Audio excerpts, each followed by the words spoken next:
But I think Daniels, look, there's a lot of talk about, well, will they regress? Will he regress? I don't think he's going to regress. The team may not get to the NFC title game again because I think that they kind of had a little bit of a magic carpet ride. But I think they're going to have a shot at it because I think that kid is that good. I think he's really, really a top-tier special talent. It's time for the Sportsnaut Interview, where we talk to the men and women playing, covering, and driving the sports world. Conversations you can't miss. Now, the Sportsnaut Interview.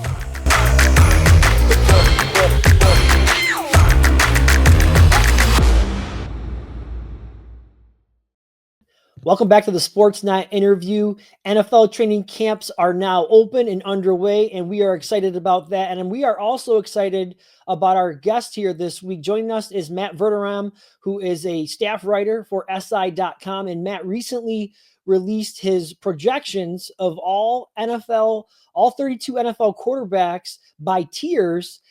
He ranked them where he thinks they will finish at the end of this upcoming season. And so I love talking quarterbacks and I love talking rankings. So I'm excited for this conversation. Matt, thanks so much for giving us a few minutes here today. Yeah, thanks for having me. I appreciate it. Yeah, so not a lot of surprises there in your top four. You had Mahomes, Allen, Jackson, and Burrow. I think that's probably the consensus for most people. I want to start the conversation at number 5, where you had Jayden Daniels, and there's no arguing he had a tremendous rookie season last year, leading his team to the NFC Championship game. And they brought in some other weapons like Deebo Samuel to help him out this year. But I want you to fight me off on this a little bit. Why were you able to put Daniels at 5 over a guy like Jared Goff, who also had a tremendous year last year? Also is surrounded by a lot of good weapons, finished 5th in the MVP voting last year. You had Goff at 10 in your rankings. Just fight me off on that one a little bit. Yeah, I mean, basically part of what you said is Goff just has an ungodly amount around him. Whereas Daniels offensively, he has McLaurin and who? I mean, they didn't have a great offensive line. They went out and they traded for one tackle and they drafted another this offseason.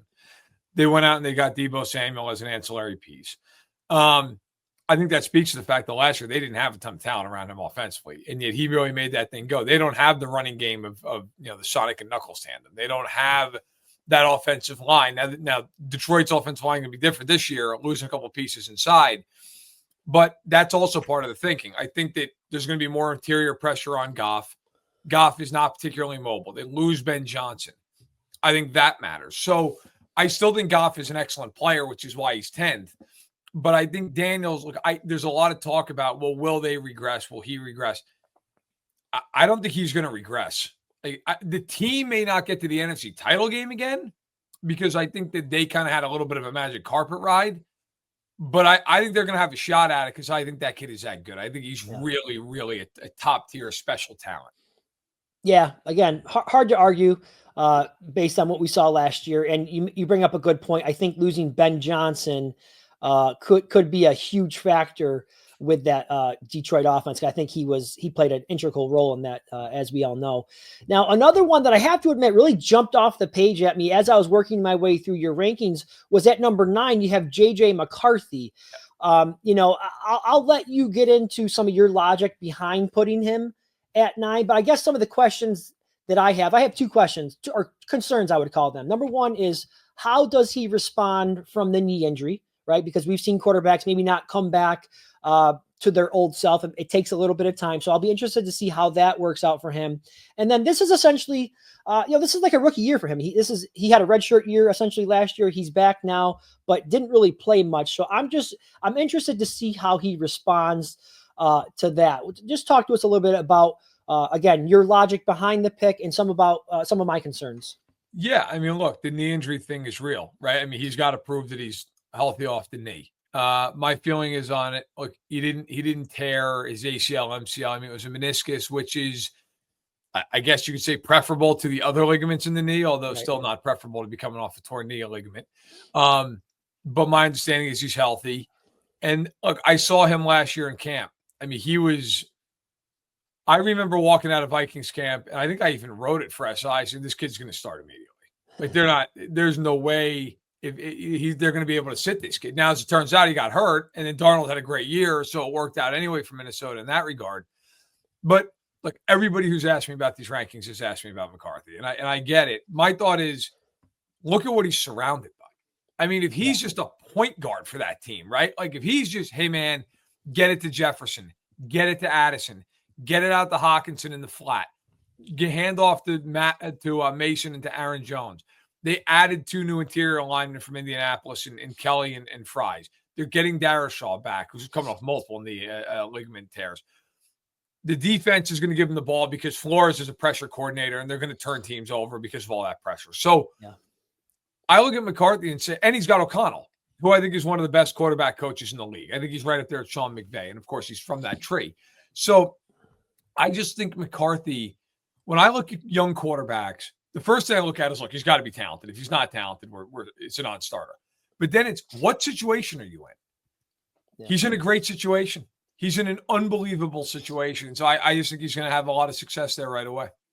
Yeah, I mean, you mentioned it. When you look around the supporting cast, this was a 14-team win a year ago. So, I mean, he steps into a really good situation there. So you would think that would lead to some success.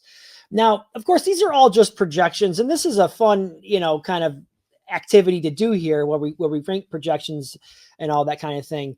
But if there's a quarterback that I saw that was outside your top 10 that I'm the most bullish on this year, and I know some people might criticize me for this, but I think it's Trevor Lawrence. I spoke with Frank Schwab from Yahoo Sports last week, and he loves the Jaguars this year, and he believes that Lawrence is going to have a big year. And I agree. It is all set up perfectly for him this year. They bring in, Travis Hunter, who I think is going to be excellent. They already have the kid they drafted last year, whose name is slipping my mind right now. Brian Thomas Jr. Brian Thomas, yes, out of LSU. Sorry, thank you for that.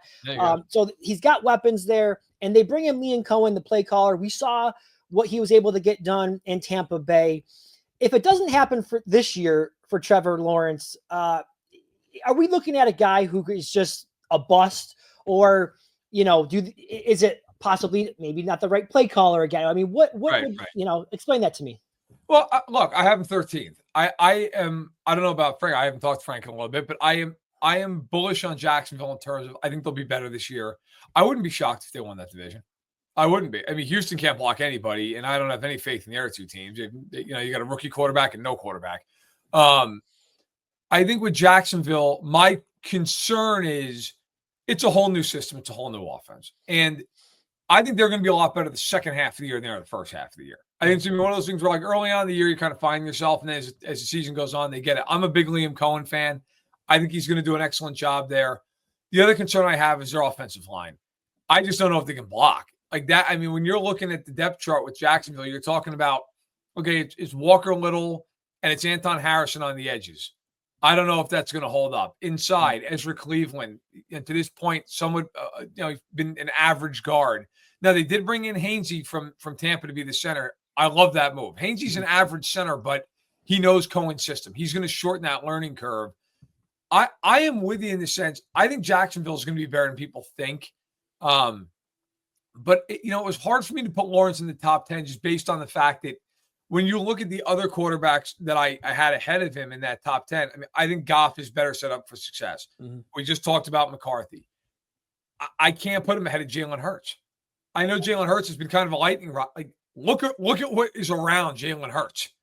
I mean, if he's just like existing on that offense, he's going to play well. So, look, I think Lawrence is going to bounce back. Mm-hmm. But does he bounce back to the top 10? It's to be seen. Yeah. Fair points. Okay.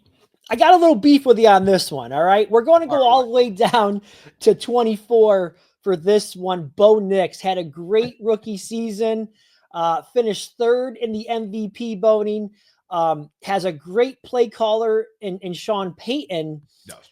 He's mobile as well. I was looking at some of the numbers actually as I was preparing for this conversation last night, and I was comparing his numbers to Jayden Daniels. They're very, very similar. Of course, Daniels has the 800, I believe, 91 rushing yards, so we can't compare there. But in terms of passing yards, passing touchdowns, things like that, pretty similar. So just explain to me why you have Bo Nix all the way down to 24. Yeah, look, I have a buddy of mine on Denver radio who is killing me for that. That's fine, right? You're never gonna make everybody happy.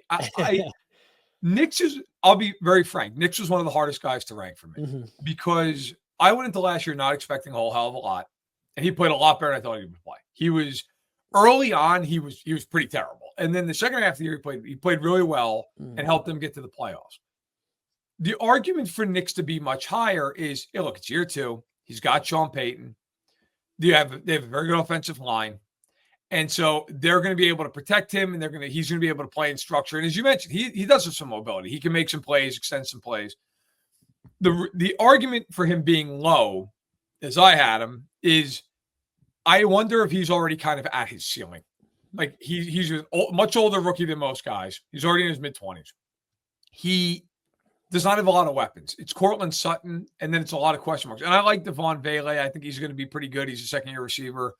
And, Evan Ingram's fine at tight end. I don't know that he moves the needle a ton for me. Their backs, it should be better. I have RJ Harvey now and Dobbins. I just wonder with him, is it a little bit – this is maybe a little harsh, but a little Mac Jones-ish where he came in and it was like, oh, he's pretty good. But then you watch Mac Jones, you're like, I don't know that he can do – like if the coordinators catch up to him in the league, what is the counterpunch to it? And so we'll see. Look, to be fair, I could absolutely see Nix being a lot higher in those rankings by the end of the year. And I look back and say, yeah, you know what? I undersold him. When I watched him, I felt like a lot of times it was very much Sean Payton controlled. Whereas to your point with Daniels was the driver of that offense. Daniels was like, look, man, if it's not me, it's nobody. Whereas I think it was much more kind of an insulated situation for Nix. Yeah, that's an excellent comparison you made there with Mac Jones, because certainly many people thought after his first year he was going to, on the right trajectory, but we all saw what happened there. And while we're on the topic of Bo Nix, I'm really intrigued by all of these second-year quarterbacks, and we talked about a couple of them, but we still haven't even talked about Michael Penix or Caleb Williams, who was the number 1 overall pick, Drake May. There's a lot of talent in this class and, very small sample size, but from what we saw last year, they're well on their way to being possibly one of the all-time great classes. When it's all said and done with some of these guys, or perhaps even in a couple of years, let's say, would you be at all surprised? You've already got 2 of these guys in your top 10 right now. Would you be at all surprised to see a couple of these other guys, maybe a Drake May, maybe a Caleb Williams, creep up towards that top 10? No, I wouldn't be surprised at all. I think May's going to be really good. Yeah. I thought Drake May last year had the worst situation of any of these guys, and it was good. Like, he played well. I watched, I think, every throw he made last season, and Drake May, there's nothing he can't do. He's got a big arm. He's accurate. He's got some mobility to him. Like, they couldn't block anybody last year. They had no talent at receiver, none. And yet he showed himself to be pretty capable. Now he's got Vrabel in there. He's got Josh McDaniels as his OC. You look at the talent around him. They brought in Travion Henderson as a rookie back to go with Ramondre Stevenson. They brought in Stephon Diggs. And look, Diggs isn't the guy he was 4 years ago, but he's still a good player. He's still miles better than anything they had there last year. So, I think they're going to be – I actually think New England might make the playoffs. I think they're a pretty capable team. And then Williams is the one that fascinates me. Penix, there's so many unknowns. Like, I think he's kind of a wild card at this point. Only start 3 games.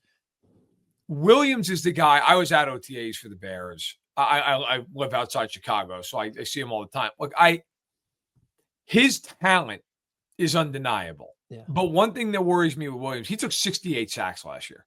And now part of that was they couldn't block, and they addressed a lot of that. But part of that also, if you watch those games, is Williams just standing there. Standing there. And it's like, look, man, this isn't USC. That ball's got to come out. I don't care. You could have the Great Wall of Dallas in front of you. You got 2.5 seconds. And if that thing's not out of your hands, you're getting eaten alive. You're dead. You're going to get smoked by some guy coming off the edge. So that is, to me, that is the challenge for Ben Johnson with him. Yeah. It is speeding up that process by a half a second. It sounds like nothing, but in the NFL, a half a second is the difference between a really big play and losing 10 yards. Like, it's just, that's going to be, I think the talent around him is significant. I also think, though, he's got to do some self-improvement, or you're always going to look at him and go, well, he should have gotten to a higher level and he didn't. And that's something obviously he hopes to avoid. Yeah. No, I think we're going to see the best version of Caleb Williams. Maybe not this year, but the more time he has with Ben Johnson, I think we're definitely going to see the best version of him. Looking forward to that, actually. Now, the final thing that I have for you in regards to quarterbacks, okay, when you look around the league, okay, and when you look at what some of these guys are being paid and the level of success that they've had to this point in their career, and or maybe even the lack of success with some of these guys, is there a quarterback that you think is under the most pressure to really get it done this year, not only personally, but lead their team to possibly, a playoff run or even a deep playoff run? Yeah, I mean, look, for winning the Super Bowl, the two guys are Lamar and Allen. I mean, let's just be honest, right? I mean, and I even think in some ways it's more on Lamar in the sense of like he has been kind of a disaster in the playoffs. I mean, there's really no nice way of saying it. Like he's really struggled in the playoffs for a majority of his postseason career.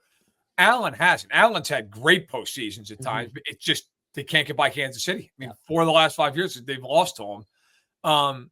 Those two guys are, I think, undeniably. Like Burrow, yeah, sure, you'd love to win, but he's been to one, and that team's not that good in comparison to Buffalo and Baltimore. As far as, like, I'll tell you one guy I think quietly is Herbert. Yeah. Like, at some point here, man, you got to do something. Like, you got to win a playoff game. You got to make a move, and that's why, in my tiers, he was 12th. And I think I had a handful of people like, how could you put him outside the top 10? So, well, what is his moment in his career? What is it? Beating the Chiefs in week 3 at Arrowhead? Who cares? I don't think Mahomes is up at night worrying about that game. Like, who cares? Nobody cares. So I think there are some guys in the AFC that you look at and go, all right, look, the talent's undeniable. Like Jackson and Allen, I think they're barring a catastrophic injury, they're both Hall of Famers. Like those guys, along with Herbert, there does come a point here where you got to get further than you've got. And, for Jackson and Allen, that's the Super Bowl. For Herbert, go win a playoff game. Like, just go win one playoff game. Go beat Houston in the wild card round, and at least we're talking about real progress. Yeah, well said. I could not agree with you more on all 3 of those names. I think those were the 3 that I had in mind when I was thinking about that question myself. So well done there. Matt Verderame, everybody, SI.com, staff writer. You can catch him on X at Matt Verderame. And Matt, we appreciate your time today. We appreciate your great work on this story. I love reading it. I love talking quarterbacks. Thank you so much. Yeah, you got it anytime.